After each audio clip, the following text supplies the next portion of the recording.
Elle sacrifie son fils unique pour la survie de son peuple. Voici l'histoire de celle qui hante la mémoire ivoirienne. Esprit du fleuve, prenez mon enfant et laissez mon peuple passer.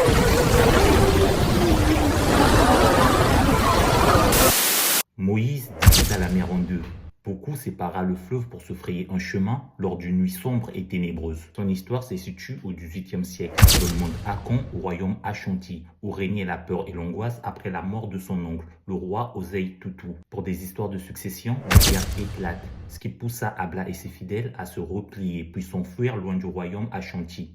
Un soir, poursuivi et traqué dans la forêt par ses ennemis, très vite il heurta un obstacle, un fleuve si agité qu'il eut l'impression que même les dieux les avaient abandonnés. Afin d'apaiser l'esprit du fleuve et permettre la traversée de son peuple, elle offrit en sacrifice son fils unique, ce qui scia immédiatement le fleuve en deux. Une fois la traversée terminée, elle s'écria en larmes « Baouli », ce qui signifie « l'enfant est mort ». Ces mots furent gravés dans la mémoire de son peuple, qui par la suite s'appellera le peuple baoulé. La moralité de cette histoire, c'est peu importe ton sacrifice, tant que c'est pour la bonne cause, ton nom sera jamais gravé dans l'histoire.